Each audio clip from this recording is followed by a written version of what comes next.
हृदय माधवी की आंखों में सारा संसार अंधेरा हो रहा था। कोई अपना मददगार दिखाई न देता था, कहीं आशा की झलक न थी। उस निर्धन घर में वह अकेली पड़ी रोती थी और कोई आंसू पोंछने वाला न था। उसके पति को मरे हुए 22 वर्ष हो गए थे। घर में कोई संपत्ति न थी। उसने न जाने किन तकलीफों से अपने बच्चे को पाल पोस कर बड़ा किया था। वही जवान बेटा आज उसकी गोद से छीन लिया गया था, और छीनने वाले कौन थे? अगर मृत्यु ने छीना होता तो वह सब्र कर लेती। मौत से किसी को द्वेष नहीं होता, मगर स्वार्थियों के हाथों यह अत्याचार असहनीय हो रहा था।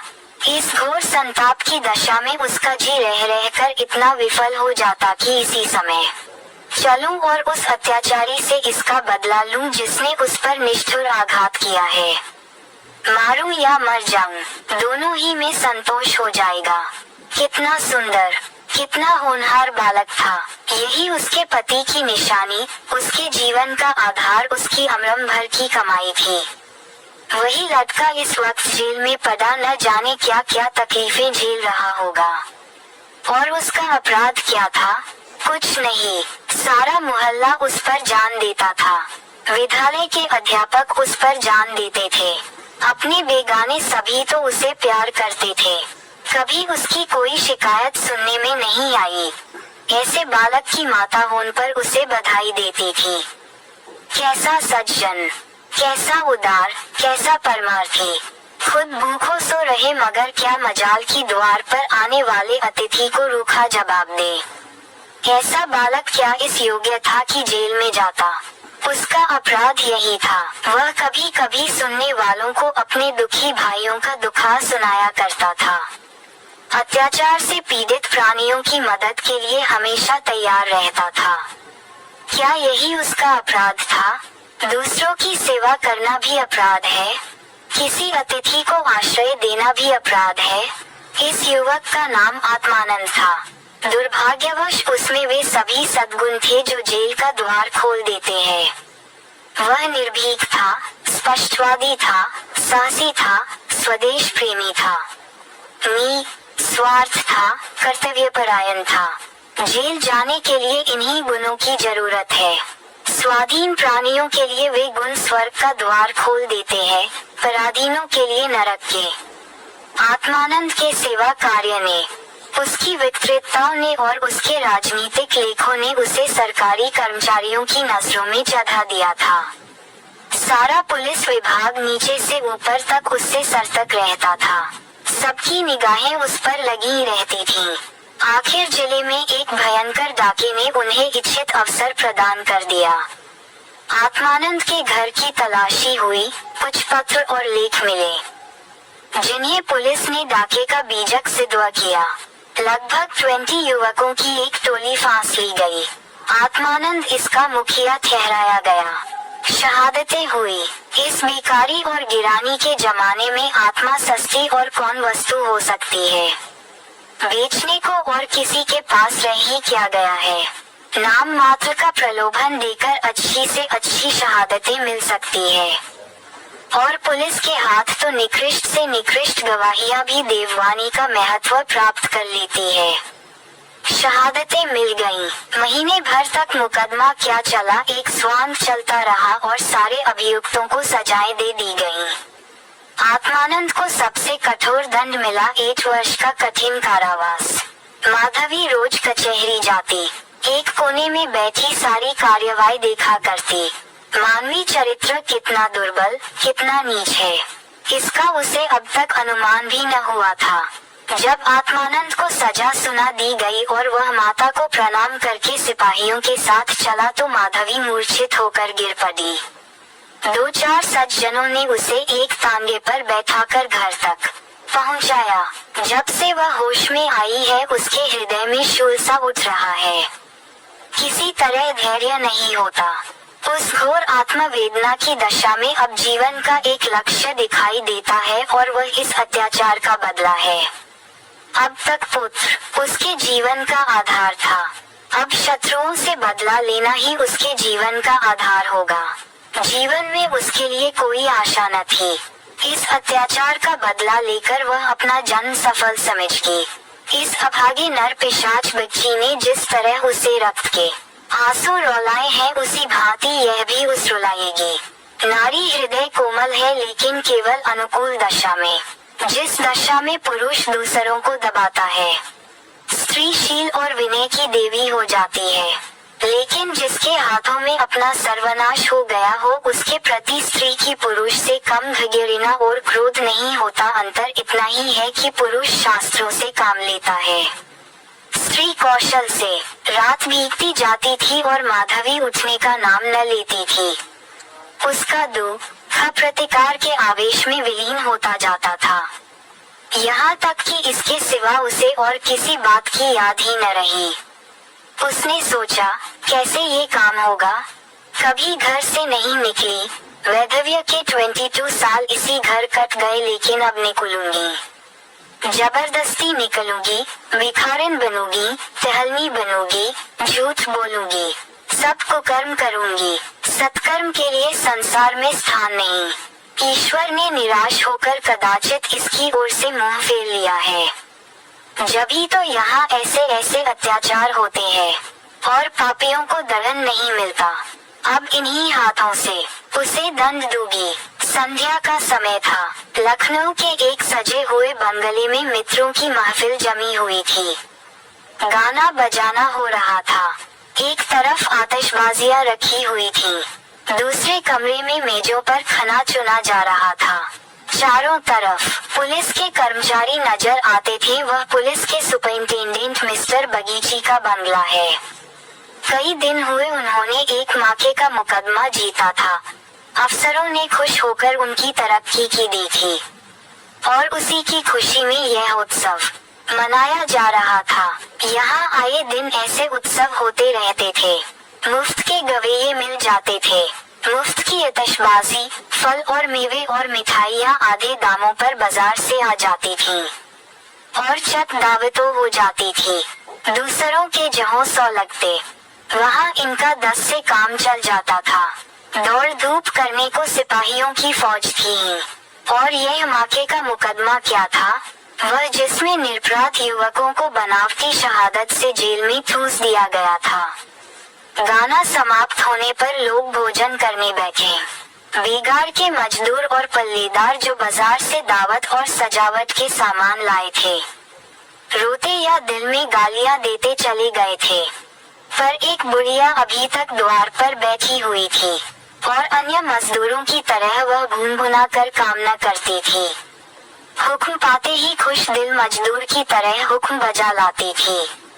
यह माधवी थी जो इस समय मजूरनी का वेश धारण करके अपना घातिक संकल्प पूरा करने आई थी। मेहमान चले गए, महफिल उठ गई, दावत का सामान समेट दिया गया, चारों ओर सन्नाटा छा गया, लेकिन माधवी अभी तक वहीं बैठी थी। सहसा मिस्टर बागची ने पूछा, बुद्धि तू यहाँ क्यों बैठी है, तुझे कुछ खाने को मिल गया? माधवी, हाँ हुजूर, मिल गया। बागची, तो जाती क्यों नहीं? माधवी, कहाँ जाऊँ सरकार, मेरा कोई घर द्वार थोड़ी ही है, हुक्म हो तो यहीं पड़ी रहूं। पाँव भर आटे की परवस्ती हो जाए हुजूर। बच्ची नौकरी करेगी? वी, क्यों न करूँगी सरकार, यही तो चाहती हूँ। बागची, लड़का खिला सकती है? माधवी, हाँ हुजूर, वह मेरे मन का काम है। बच्ची, अच्छी बात है, तू आज ही से रह, जा घर में देख, जो काम बताए वही कर। 1 महीना गुजर गया। माधवी इतना तन मन से काम करती है कि सारा घर उससे खुश है। बहू जी का मिजाज बहुम ही चिड़चिड़ा है। वह दिन भर खाट पर पड़ी रहती है और बात बात पर नौकरों पर झल्लाया करती है, लेकिन माधवी उनकी घुड़कियों को भी सहर्ष सह लेती है। अब तक मुश्किल से कोई दाई 1 सप्ताह से अधिक ठहरी थी। माधवी का कलेजा है कि जली कटी सुनकर भी मुख पर मैल नहीं आने देती। मिस्टर बागची के कई लड़के हो चुके थे, पर यही सबसे छोटा बच्चा बच रहा था। बच्चे पैदा तो हृष्ट पृष्ट होते, किंतु जन्म लेते ही उन्हें एक न एक रोग लग जाता था और कोई 2-4 महीने, कोई साल भर जी कर चल देता था। माँ बाप दोनों इस शिशु पर प्राण देते थे। उसे जरा जुकाम भी हो तो दोनों विकल हो जाते। स्त्री पुरुष दोनों शिक्षित थे, पर बच्चे की रक्षा के लिए टोना टोटका, दुआटा बीच, जंतर मंतर एक से भी उन्हें इनकार न था। माधवी से यह बालक इतना हिल गया कि एक क्षण के लिए भी उसकी गोद से न उतरता। वह कहीं एक क्षण के लिए चली जाती तो रो रो कर दुनिया सिर पर उठा लेता। वह सुलाती तो सोता, वह दूध पिलाती तो पिता, वह खिलाती तो खेलता। उसी को वह अपनी माता समझता। माधवी के सिवा उसके लिए संसार में कोई अपना न था। बाप को तो वह दिन भर में केवल 2 बार देखता और समझता ये कोई परदेशी आदमी है। माँ आलस्य और कमजारी के मारे गोद में लेकर टहल न सकती थी। उसे वह अपनी रक्षा का भार संभालने के योग्य न समझता था और नौकर चाकर उसे गोद में ले लेते तो इतनी बेदर्दी से कि उसके कोमल अंगों में पीड़ा होने लगती थी। कोई उसे ऊपर उछाल देता था, यहाँ तक कि अबोध शिशु का कलेजा मुंह को आ जाता था। उन सबों से वह डरता था। केवल माधवी थी जो उसके स्वभाव को समझती थी। वह जानती थी कि कब क्या करने से बालक प्रसन्न होगा, इसलिए बालक को भी उससे प्रेम था। माधवी ने समझाया था, यहाँ कंचन बरसता होगा, लेकिन उसे देखकर कितना विस्मय हुआ कि बड़ी मुश्किल से महीने का खर्च पूरा पड़ता है। नौकरों से एक एक पैसे का हिसाब लिया जाता था और बहुधा आवश्यक वस्तुएं भी टाल दी जाती थीं। एक दिन माधवी ने कहा, बच्चे के लिए कोई तेज गाड़ी क्यों नहीं मंगवा देती, गोद में उसकी बाढ़ मारी जाती है। मिसेज बागजी ने कुठित होकर कहा, कहाँ से मंगवा दूं? कम से कम 50-60 रुपये में आएगी। इतने रुपये कहाँ है? माधवी, मलकिन, आप भी ऐसा कहती है। मिसेज बच्ची झूठ नहीं कहती। बाबूजी की पहली स्त्री से 5 लड़कियां और है। सब इस समय इलाहाबाद के एक स्कूल में पढ़ रही है। बड़ी की उम्र 15-16 वर्ष से कम न होगी। आधा वेतन तो उधार ही चला जाता है। फिर उनकी शादी की भी तो फिक्र है। पांचों के विवाह में कम से कम 25,000 लगेंगे। इतने रुपए कहाँ से आएंगे? मैं चिंता के मारे मरी जाती हूँ। मुझे कोई दूसरी बीमारी नहीं है, केवल चिंता का रोग है। माधवी, घूस भी तो मिलती है।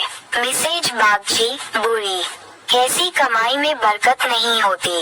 यही क्यों सच पूछो तो इसी घूस ने हमारी ये दुर्गति कर रखी है। क्या जाने औरों को कैसे हजम होती है।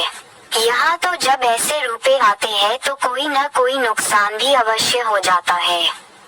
एक आता है तो 2 लेकर जाता है।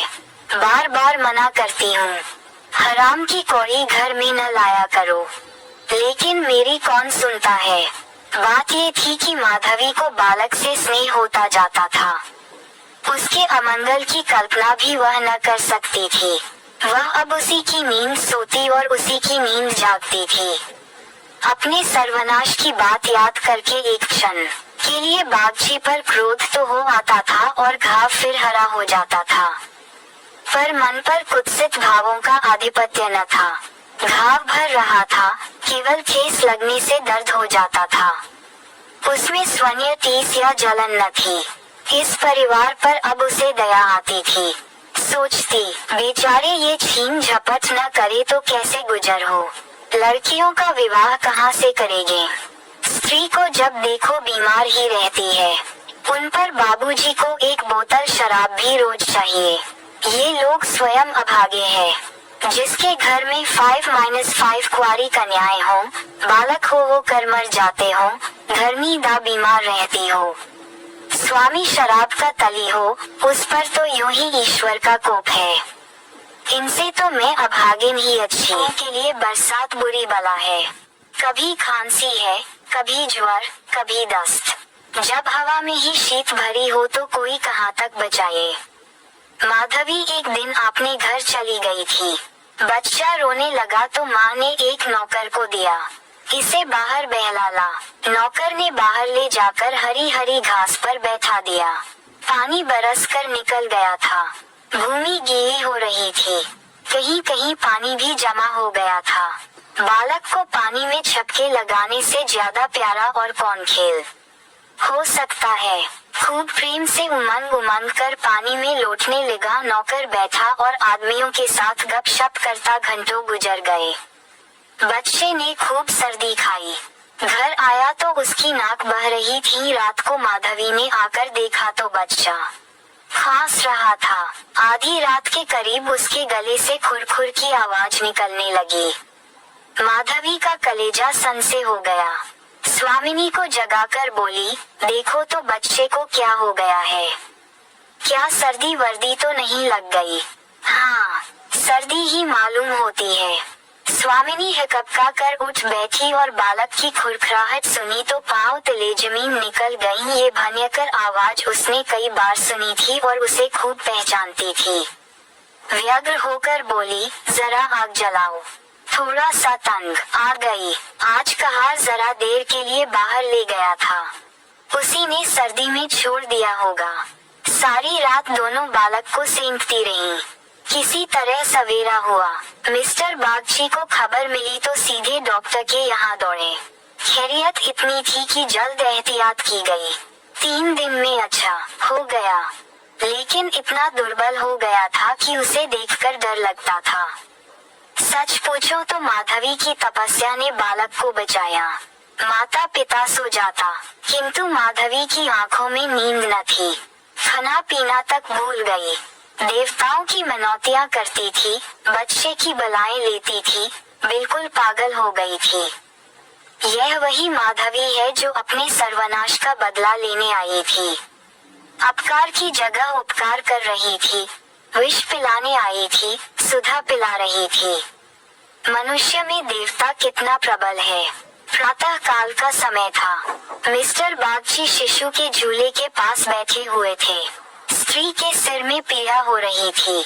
वही चारपाई पर लेटी हुई थी और माधवी समीप बैठी बच्चे के लिए दूध गर्म कर रही थी। सहसा बागची ने कहा, बूढ़ी, हम जब तक जिएंगे तुम्हारा यश पिएंगे। तुमने बच्चे को जिला लिया स्त्री, ये देवी बनकर हमारा कष्ट निवारण करने के लिए आ गई। यह न होती तो न जाने क्या होता। बूढ़ी, तुमसे मेरी एक विनती है। यूं तो मरना जीना प्रारब्ध के हाथ है, लेकिन अपना अपना पौरा भी बड़ी चीज है। मैं अभागिनी हूँ। अब की तुम्हारे ही पुण्य प्रताप से बच्चा संभल गया। मुझे डर लग रहा है कि ईश्वर इसे हमारे हाथ से छीनने ले। सच कहती हूँ बूढ़ी, मुझे इसका गोद में लेते डर लगता है। इसे तुम आज से अपना बच्चा समझो। तुम्हारा होकर शायद बच जाए। हम अभागे हैं। हमारा होकर इस पर नित्य कोई न कोई संकट आता रहेगा। आज से तुम इसकी माता हो जाओ। तुम इसे अपने घर ले जाओ, जहाँ चाहे ले जाओ। तुम्हारी गोद में देर मुझे फिर कोई चिंता न रहेगी। वास्तव में तुम ही इसकी माता हो। मैं तो राक्षसी हूँ। माधवी, बहू जी, भगवान सब कुशल करेंगे। क्यों जी इतना छोटा करती हो? मिस्टर बागची, नहीं नहीं बूढ़ी माता, इसमें कोई हर्ज नहीं है। मैं मस्तिष्क से तो इन बातों को धकोसला ही समझता हूँ, लेकिन हृदय से इन्हें दूर नहीं कर सकता। मुझे स्वयं मेरी माता जी ने एक धाबिन के हाथ बेच दिया था। मेरे 3 भाई मर चुके थे। मैं जो बच गया तो माँ बाप ने समझा बेचने से ही इसकी जान बच गई। तुम इस शिशु को पालो पासो, इसे अपना पुत्र समझो। खर्च हम बराबर देते रहेंगे। इसकी कोई चिंता मत करना। कभी कभी जब हमारा जी चाहेगा आकर देख लिया करेंगे। हमें विश्वास है कि तुम इसकी रक्षा हम लोगों से कहीं अच्छी तरह कर सकती हो। मैं कुकर्मी हूँ। जिस पेशे में हूँ उसमें कुकर्म किए बगैर काम नहीं चल सकता। झूठी शहादतें बनानी ही पड़ती है। निरपराधों को फंसाना ही पड़ता है।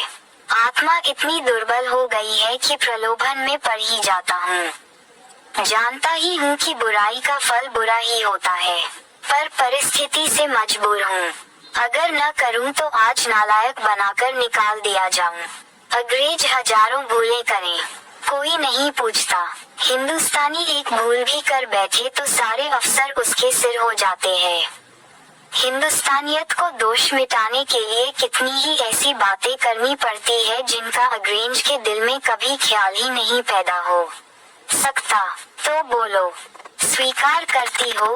माधवी गदगद होकर बोली, बाबूजी, आपकी इच्छा है तो मुझसे भी जो कुछ बन पड़ेगा आपकी सेवा कर दूंगी। भगवान बालक को अमर करें, मेरी तो उनसे यही विनती है। माधवी को ऐसा मालूम हो रहा था कि स्वर्ग के द्वार सामने खुले हैं और स्वर्ग की देवियां अंचल फैला फैला कर आशीर्वाद दे रही हैं। मानो उसके अंतस्थल में प्रकाश की लहरें सी उठ रही हैं। स्नेहमय सेवा में की कितनी शांति थी। बालक अभी तक चादर ओढ़े सो रहा था। माधवी ने दूध गर्म हो जाने पर उसे झूले पर से उठाया तो चिल्ला पड़ी। बालक की देह ठंडी हो गई थी और मुंह पर वह पीलापन आ गया था जिसे देखकर कलेजा हिल जाता है। कंठ से आह निकल आती है और आंखों से आंसू बहने लगते हैं। जिसने इसे एक बार देखा है फिर कभी नहीं भूल सकता। माधवी ने शिशु को गोंद से चिपटा लिया, हालांकि नीचे उतार देना चाहिए था। कोहराम मच गया। माँ बच्चे को गले से लगाए रोती थी पर उसे जमीन पर न सुलाती थी। क्या बातें हो रही थी और क्या हो गया। मौत को धोखा देने में आनंद आता है। वह उस वक्त कभी नहीं आती जब लोग उसकी राह देखते होते हैं। रोगी जब संभल जाता है, जब वह पथ्य लेने लगता है, उठने बैठने लगता है, घर भर खुशियां मनाने लगता है, सबको विश्वास हो जाता है कि संकट टल गया। उस वक्त घात में बैठी हुई मौत सिर पर आ जाती है। यही उसकी निठुर लीला है। आशाओं के बाग लगाने में हम कितने कुशल हैं। यहाँ हम रक्त के बीज बोकर सुधा के फल खाते हैं। अग्नि से पौधों को सींचकर शीतल छाह में बैठते हैं। हाँ, मंद बुद्धि। दिन भर मातम होता रहा। बाप रोता था, माँ तड़पती थी और माधवी बारी बारी से दोनों को समझाती थी। यदि अपने प्राण देकर वह बालक को जिला सकती तो इस समय अपना धन्य भाग समझती। वह अहित का संकल्प करके यहाँ आई थी और आज जब उसकी मनोकामना पूरी हो गई और उसे खुशी से फूला न समाना चाहिए था। उससे कहीं घोर पीड़ा हो रही थी जो अपने पुत्र की जेल यात्रा में हुई थी। रुलाने आई थी और खुद रोती जा रही थी। माता का हृदय दया का आगार है।